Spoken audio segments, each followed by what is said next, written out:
President Muhammadu Buhari has called the presidential flag bearer of the All Progressives Congress, Bola Tinubus, the next president of Nigeria. Speaking at the party's campaign in Nasarawa on Saturday, Buhari described the former governor of Lagos State as a competent Nigerian who will give all he has for the country. Lately, there have been insinuations of crisis between Buhari and Tinubus. Tinubus had accused some elements in Buhari's government of trying to sabotage his presidential ambition. Moving on to another topic of discussion today, the lingering fuel and Naira scarcity in the country. There are fears that fuel and Naira scarcity may negatively impact the voters' turnout and disrupt election come February 23. Matthew Luku, a public affairs analyst, is with me in the studio today to discuss these topical issues. Of course, it's political matters. On Allnews Nigeria, I'm Michael Adekunle. I'll be back in a jiffy.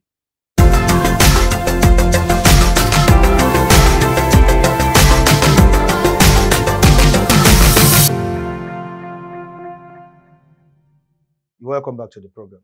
Matthew, good to see you once more. It's a pleasure. All right. Now, looking at the developments in Nasarawa, I know it's currently sparking reactions in the country. Now, we once had a president in person of Olusegun Obasanjo, who campaigned for the blessed memory. I'm talking about the late Musa Yar'Adua in his own time. Why is Buhari's own so special? And looking at the development, as I said earlier on, was Buhari pressurized, to come out and campaign for Tinubus? Once again, thank you for having me. I think for me, I think we should be able to differentiate between governance and politics. In Nigeria, since this nascent democracy, we have not gotten so many things right. There's a big difference between politics and governance. And I think the business of politics is for the party. But unfortunately in Nigeria, you have a situation where the president will be regarded as the president and the leader of the party. And it trickles down at the state level. You have a situation where they'll be addressing the governor as the leader of the party. But for me, I think there should be a clear distinction between the role of politicians as being handled by a political party and the business of governance. Now, looking at the statement credited to the president, where he addressed the APC flag bearer, Bola Tinubus, as the next president, I think is a misnomer. A misnomer? For me, it's enough for him to have said support his candidate. Because by the time you start saying he's the next president, you are sending wrong signal.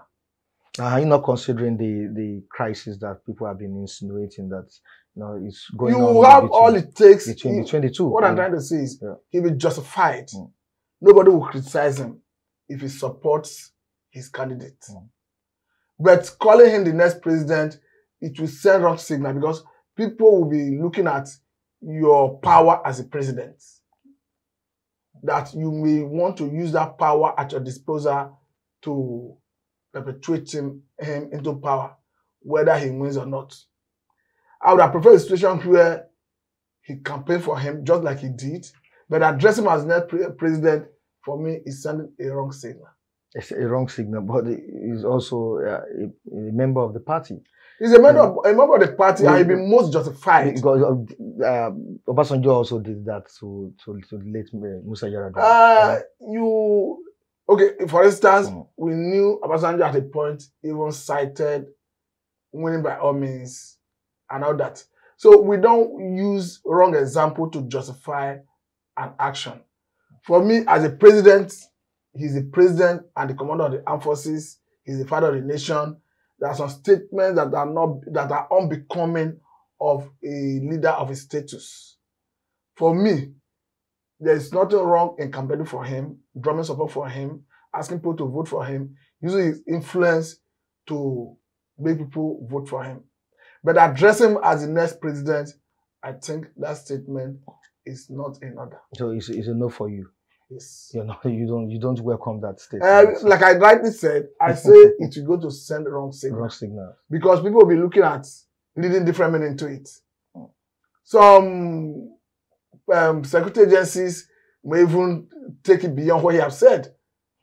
some politicians will take it up from there and start giving undue influence to security agencies and referring to the statement of Mr. President as an express order telling them to deliver the candidate of the party. So for me, I don't think it's an order. All right, now with the look of things, it seems Obis a big threat to Ashwaji Bola Ahmed Tinubu. Now, when you look at the statements Tinubu made that was last week in Abeokuta, while addressing the public there or the people, he likened Peter Obi to be the Peter in the Bible, that denied Jesus Christ 3 times. Though Obi has also come out to throw jabs at Tinubu. Now when you look at the statements, it's regularly on campaign basis, different campaign rallies, we've seen Tinubu throwing such jabs at Peter Obi. And you have said it sometimes. I even watched your program on certain channels, which I'm not going to mention here. You said Tinubu is a man is a man to beat in this election. Now, don't you think Ashwaju is kind of seeing him as a very strong opposition? To be quite honest with you, or contender. Let me use to be quite honest with you, Tinubu is a man to beat in this election because of so many reasons. Then again, I think personally, I don't like his style of campaign. Okay. Because he's somebody, from what I've seen, who tries to change the narrative, who tries to abuse people, insult people, and if care is not taken, people will want to get back at him and they will lose focus on the issue. I think we have come to a level where our campaign should be issue-based.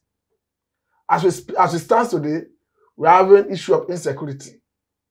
Our economy is not in the best shape. And we expected the candidates to start speaking to these issues.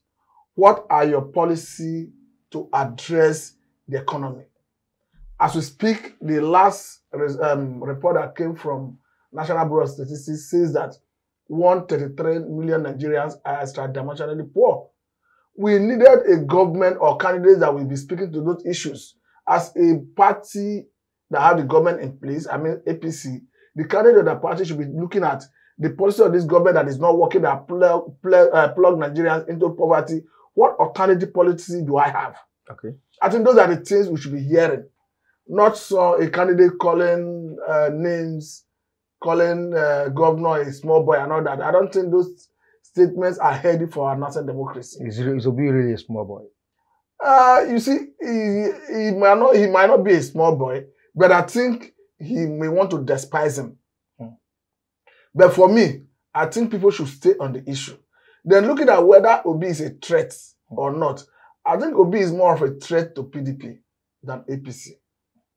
When we look at most areas where PDP are naturally strong, okay, you discover that those are the areas where Obi's strength is more. You look at Lagos, for instance. The non-indigenous in Lagos happens to go for PDP before now. And a good percentage of that number is looking for P2B. Look at the South-South, that is naturally PDP stronghold. P2B strength is seriously in the South-South. Look at the Southeast. There's another base of PDP. P2B is measuring well in that area. Then go and look at the Christian areas in the North Central, Northwest, and Northeast. Those are areas where you have P2B strength. So what I'm trying to say in essence is, that is not to say that P2B is not going to deplete APC vote in some areas, but it's more prominent when it comes to PDP. So P2B is of more threat to PDP than what is to APC. Now, many campaign activities, happened over the weekend, and the likes of Ayo Adebanjo, that's the leader of Afenifere, also made some kind of statements which Nigerians really took so seriously during the weekend. Now, he fired a salvo at the presidential candidate of the All Progressive Congress. I'm talking about Bola Ahmed Tinubu, telling him to support Obi. Now, what does that mean to you? Does it really make any sense to you? I think he's right in his own sense. He said the Northerners will not vote for him. Because the issue is this. If you are looking at justification to contest, if you are looking at, though there is nothing that talk about zoning in our constitution, there is a tacit understanding that is not written that says that if not to rule for 8 years, it comes to the south. Okay. If I rule for 8 years, it goes to the north. I think that understanding is the reason after Obasanjo's 8 years, he went to the north and Yar'Adua had it. Yeah. But the issue is this. The argument of Adebanjo is simple.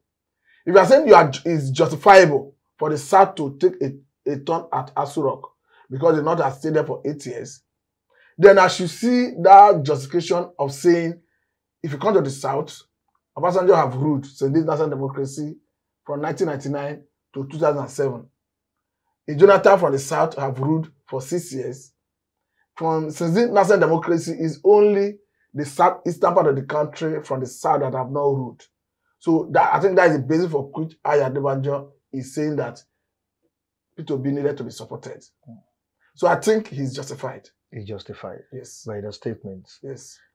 Now looking at the northern. No, that is not to say anyone have right to compel Tinubu not to contest or to drop his ambition. But looking at justification, if zoning is anything to go by, if clamoring for power shift, rotation is anything to go by, then it should extend to rotating to the southeast. Now, when you look at the northern region, there are these kind of people. Would I call them tribal bigots? They really love themselves no matter what, and they know how to play the game of politics. Now we have an article coming from that region. That's article, the former vice president of the country, Atiku Abubakar. We have Kwakwanso coming out from that region as well. And we have an Igbo man, typical Igbo man from Anambra State, in person of Peter Obi, also contesting for this year's election. Of course, a political bigwig, talking about Tinubu, from Lagos State. Now we've seen over the years the synergy between the Yorubas and the Hausas, in terms of relating with each other, living with each other. Now, quite all right, we know Tinubu has this support from some of I won't say most, some of the governors in the northern region, the likes of Ganduje, El-Rufai of Kaduna State. Now, do you see Obi succeeding in that region? Even the north? Yeah, in the north. For me, I think the areas Obi will make impact in the north are the areas that will have predominant Christian. Okay.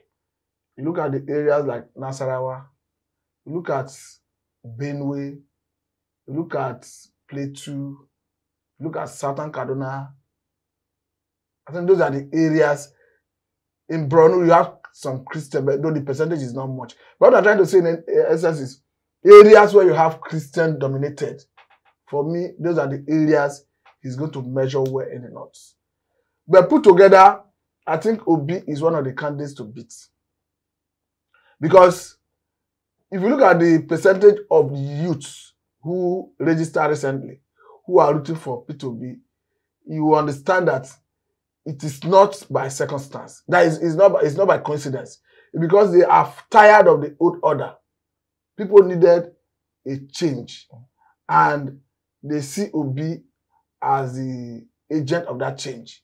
So for me, I think Obi will measure well in some areas in the north. When you look at even one of the presidential aides to Muhammadu Buhari, he once said that he was surprised when he visited Kano and saw the support base of P2B. He said he saw the same thing in Gombe, saw the same thing in Kaduna. So if a northerner who should know better is speaking in that trajectory, I think it's something that calls for, it's something we should look up to. But Matthew, I need to take you by your word. You said, you once said Tinubu is a man to beat. You also said it today. Now, Obi also is a man to beat. Now, which of your words should we? The three major candidates of this election are Tinubus, Atiku, and Obis. Okay. And the way it is not yet clear where the pendulum is swinging. Okay. Because there are so many indices that are yet to crystallize. I look at the G5 as people who are confused.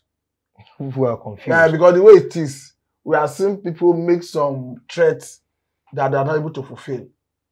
Otherwise, if they have made good their threats to declare their support for a particular candidate, would have used that to arrive at some level of inference. I could remember when Wike of Cross River State, last year, that was December, said he would, declare his preferred candidates by January. And at the end of the day, unfortunately, I have not been able to do until now. Then, looking at the question you asked me, look at the Christian bloc from APC in the north. Okay. We had a time where the former Secretary to Federal Government, Babachi Lawa, and the former Speaker of House of Representatives, I'm talking of Dogara, were disillusioned by the decision of the APC to pick a Muslim running mate. As such, they were very equivocal. No, they were just unequivocal on their position that they are not going to support the candidacy of APC. And I think they have made good their threats. Okay. As it stands today, Dogara have declared full support for the PDP candidates. And Babachi Lawa have declared support for Labour's candidates. And from what we are seeing, they have large followership. And going by Atiku's statement that either Obi or Tinubus will join him soon. Obi or Kwakwanso will join him soon. What's your take on it? I don't see that happening. You see? Are you aware of that statement? I have read about it. Okay. He said they are still in talk. Yeah. But I don't see that happening because I think that will be political suicide for a P2B. But if Obi does that, and perhaps he loses this election, and in the nearest future wants to contest, nobody will take it seriously. So it's often better to lose gallantly. So I don't think that will happen. I don't think an Obi will want to do that. Okay. Because the way it stands, whether he wins or not, he has been able to make a good impact. And there's always another election. If he decides to decamp or jump from from Labour Party to APC at this, PDP at this stage, and perhaps in the next round of election, he wants to contest, nobody will take him serious. Okay, let's quickly go on the short break. When we come back, we'll be talking about the lingering fuel and Naira scarcity in the country. I'll be right back.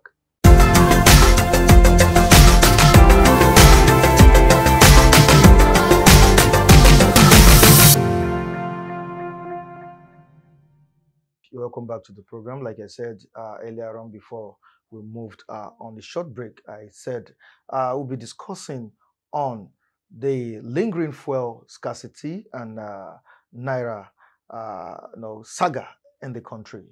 Matthew, this has been coming unbearable for we Nigerians. I wouldn't want to say Nigerians. We Nigerians. I know you must have passed through a lot in trying to get fuel and trying to withdraw from the bank. So can you tell us your experience? Personally, I've had my own fair experience of the hardship. The truth is this. For now, I think as of this morning, you go to POS operators to get Naira, whether old or new one, 5,000 goes for 1,000 Naira. In some places, as at yesterday, Sunday, 5,000 was being exchanged for 1,100, 1,200. So it's a very bad experience.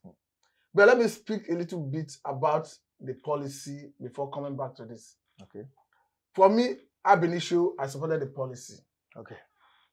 Because you have a situation where, according to CBN, we have about 3.23 trillion in circulation.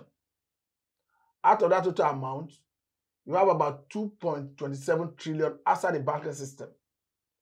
And no country world over will allow that. Because you make monetary policy as a bank, as CBN, and it's not effective. Because you do not have control of the money in circulation. And you have individuals who will speculate, and their speculation will become an indices in the economy. So it's not healthy. So for that reason, I supported the policy. But I think where the CBN got it wrong is they were not proactive enough to start arresting and prosecuting all these unpatriotic bank officials, commercial bank managers who are doing sharp practices with the new Naira note.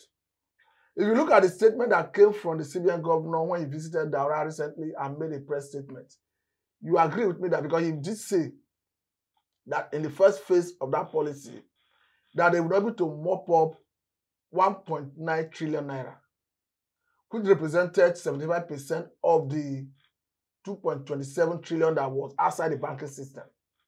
So for me, that was a huge success. But I think where they got it wrong is not being proactive enough to start arresting and prosecuting all these unscrupulous, unpatriotic bank managers, commercial bank managers, bank officials who are perhaps hoarding or diverting these Naira notes. Because as we speak, we can see pictorial evidences, video evidences everywhere. All this money being sprayed in parties. And apart from that, the governor of Kaduna State, Rufai, said recently that a particular governor of a state got 500 million new Naira notes. 500 million. Yes. And the governor in question must have gotten it from a commercial bank. So if Rufai, who is a governor who should have access to some classified information, is saying that, it implies that most of the governors may have gotten similar amounts. So I was trying to say that the speculation of CBN or the allegation of CBN that the commercial banks may be hoarding or diverting the Naira note is a reality. But the problem is that they were not proactive enough to nip it in the bud. And now we have a problem in our hand. Now, there are fears that this may hinder the success of the 2023 poll. Like what Tinubus said in Abeokuta, he said fuel scarcity and the Naira scarcity are meant to sabotage his presidential ambition. Now, of course, we've seen the president declining support for him in Nasarawa State. Now, that aside, this morning I saw Nigerians at various banks lining up to get their hard-earned money. Now, how does this feel? First of all, speaking to the statement credited to the presidential candidate of APC himself, I think you cannot be in the ruling party and still play opposition. Because by that statement, he's playing opposition. And whether we like it or not, these are the policies of his government. Then again, let me quickly say that if people who are opposed to this policy knew they had superior argument ab initio, why did they not resort to criticizing the policy from the beginning? Why did they resort to blackmailing the CBN governor by using DSS to tag him a terrorist financier? Now they are saying that it's no longer fashionable to call him a terrorism financier, terrorism financier. They now start using excuse of fighting for the masses as an excuse to criticize the policy. Personally, I agree that the policy has its own challenges. As you can see, Nigerians suffering to get cash. Serious one. Now, looking at the impact it will have on the election, I will advise that CBN should review the policy. Even CBN itself has said that the decision or their policy is not cast on stone, that it's subject to be reviewed. And we have seen them reviewed like 2 or 3 instances. So I think there's need for further review, in the sense that if the new Naira note they have, if it's not sufficient, I think since they are mop up to 1.9 trillion, what they needed to do is to release part of what they have heard and allow Nigerians to use it in the meantime until they have sufficient new Naira note. if they know that they already have new sufficient Naira notes, and that the bank officials, the commercial bank officials and their managers are the one holding and diverting it, then they should be proactive to start arresting and prosecuting them to act as a deterrent.